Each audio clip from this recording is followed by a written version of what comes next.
What is up? Hi everyone, I'm Alex and welcome to the Mamba year. We are on week 18. I cannot even believe it.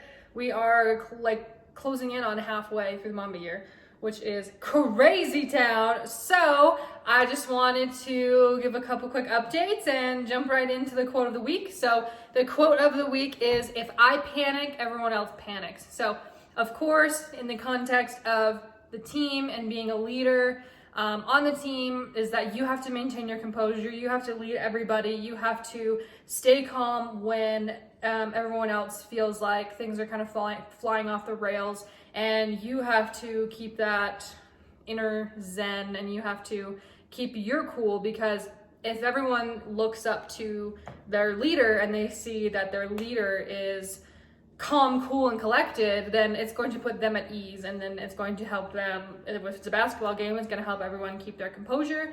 Everyone's going to be able to continue to keep playing. But if they look at their leader and they see that their leader is flying off the rails, if their leader is panicking, worried, whatever, then they are going to start feeling like, oh my gosh, like our leader is even our leader's worried, oh, obviously we should be worried. So it's just a matter of how the energy kind of flows throughout the team.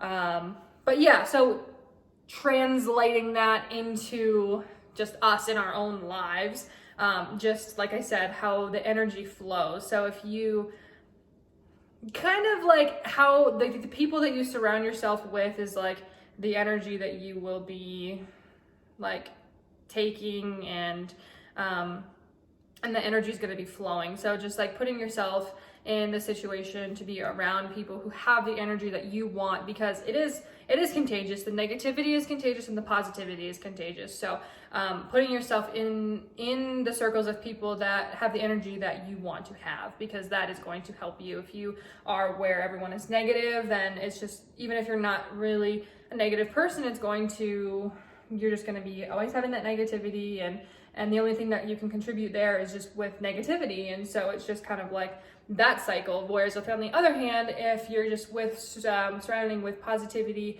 even if you're feeling negative or whatever, then the place that you are in is positive and uplifting. And so just put yourself in the place where you want to be and with the energy that you want to have, I think is the important thing to take from this. And just knowing how the energy flows, whether that's with your family, if you're a parent of 6 kids and something happens or whatever, and just looking at how you lead and how you set the example.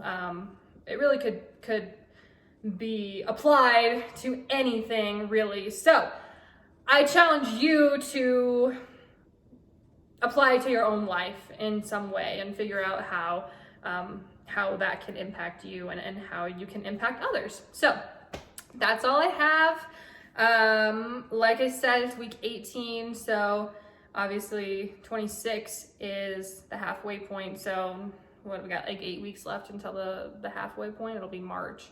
But wow, so this has really helped me just with short-term, long-term planning, because it's really important to you can think to yourself okay, well, where do I want to be in a year? If you have a really big goal, if you want to lose 100 pounds, if you want to run a marathon or whatever, it's you have to look at it from all angles. You have to look at it from short, medium, and long-term perspectives, which is really cool. Why this whole Mamba year thing, it helps keep everything in, not perspective, but it helps you really see, as you're you're a year, and then you kind of chunk it down into weeks and quarters and all of that, and it's it helps you be really intentional, and it really is helpful to see big picture, small picture. It helps to have the big goals, but then how are you going to get to the big goals? Because if you don't do anything actively towards those big goals on a day-to-day, week-to-week basis, then you're never going to get there. And then that's when you suddenly wake up, or you suddenly look at the calendar and you're like, oh my God, it's been a year. It's already New Year's again or whatever. And you're like, well, I didn't really get to where I wanted to.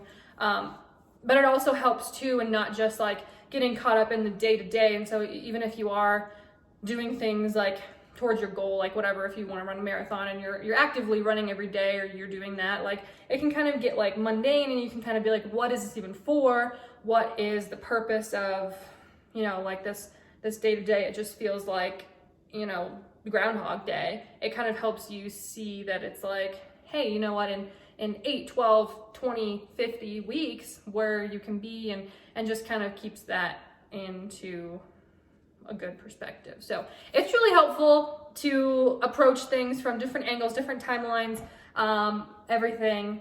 It's been a lot of fun for me, and I highly recommend that you set different types of goals, but different timeline goals.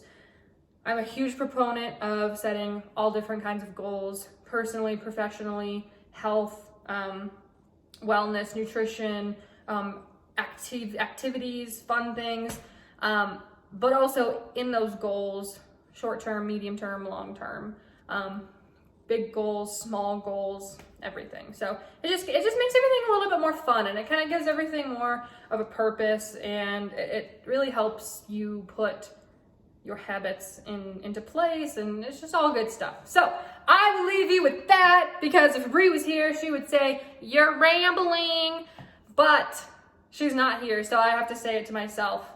That's it. We'll see you next week. It's a Mamba year. Go chase greatness, whatever that means to you.